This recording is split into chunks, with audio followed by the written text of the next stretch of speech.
Golda mayor جو کہ 1969 میں اور 1974 کے بیچ میں اسرائیل کی 4th پریزیڈنٹ رہی، وہ کہتی ہے کہ جب ہم نے فرسٹ ٹائم فلسطین پہ بامبنگ کی and that was the first time جب ہم نے راکٹس فائر کیے، کہتی ہے مجھے ساری رات نیند نہیں آئی. کیوں؟ کیونکہ صبح کیسا رسپانس آئے گا مسلم امت کی طرف سے. عرب، نان عرب، مسلم سٹیٹس تو چڑھ دوڑیں گی اور اپنے اسلحوں کے ساتھ آرمیز کو بھیج دیں گی، اور کہتے ہیں we couldn't sleep all night. لیکن جب صبح ہوئی اور ہم نے جب آنکھ کھولی تو ہم لوگ آپس میں بات کر رہے تھے کہ what happened، کیا بنا، کوئی رسپانس آیا؟ no one spoke a word، no one spoke a word. اور ہمیں تب پتا چلا کہ یہ تو ہم سے بھی بدتر ہے، یعنی ہم سے زیادہ بزدل لوگ ہیں. اور پھر نے کہا کھل کے فائر کرو، یہ کبھی جاگنے نہیں والے. کہاں ہیں ہمارے مسلم لیڈرز؟ کہاں ہے ہماری فوج؟ کہتے ہیں وَمَا لَكُمْ لَا تُقَاتِلُونَ فِي سَبِيلِ اللَّهِ. مطلب کہ تمہیں کیا ہو گیا، تم قتل نہیں کرتے اللہ کی راہ میں، تم اللہ کی راہ میں جہاد کیوں نہیں کرتے؟ جن لوگوں پہ ظلم کیا جا رہا ہے، مرد، عورتیں اور بچے، وہ پکارتے ہیں تمہیں یا رب ہمیں اس بستی سے نکال دے، ہمیں شہر سے نکال دے جہاں پہ ظالم قابض ہو کے بیٹھا ہے، ہم پہ ظلم اور زیادتی کر رہا ہے، ہمیں کوئی اپنی طرف سے مددگار بھیج دے.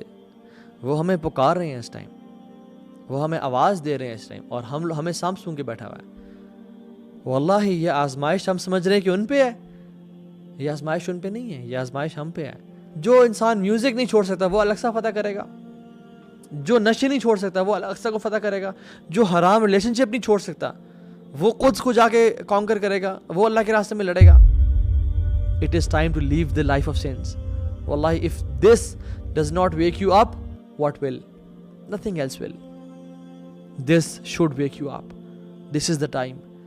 And ان کو ڈر ہے کہ یہ ان کو اپنی ہسٹری سے واقف نہ ہو جائے، یہ کھڑے نہ ہو، یہ دین پہ نہ آ جائیں، یہ پریکٹسنگ نہ بن جائے.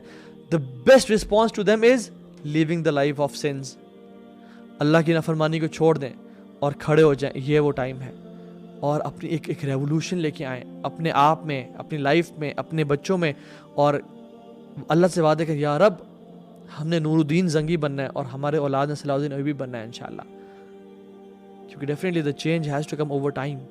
میں اور آپ اللہ سبحانہ تعالیٰ کو کیسے فیس کریں قیامت کے دن؟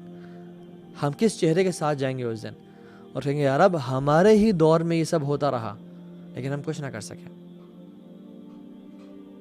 روزانہ مرنے سے تو بہتر ہے کہ ایک ہی دفعہ انسان مر جا کے وہاں پہ. یہ کیا ذلت کی زندگی، اور ہم کیا یہ ناداں سجدے میں گر گئے جب وقت قیام آیا. ہم عبادات میں مصروف ہیں، ہم نمازیں پڑھیں اور سجدے کریں، وہ ٹھیک ہے، فرض ہے، وہ کرنے ہیں، لیکن واللہ ڈر لگتا ہے کہ اللہ سبحانہ تعالیٰ یہ پوچھے کہ تم تو سجدے کرتے رہے، تم باقی کام تو کرتے رہے، لیکن جب خواتین پہ اور بچیوں پہ اور مردوں پہ ظلم کیا جا رہا تھا پھر تم کہاں تھے؟ اگر اللہ تمہارا مددگار ہے تو تم پر کوئی غالب نہیں آ سکتا، اور اگر وہ تمہیں چھوڑ دے تو پھر کون ہے اس کے بعد تمہاری مدد کرے. اور مومنوں کو تو چاہیے کہ اللہ ہی پر بھروسہ رکھیں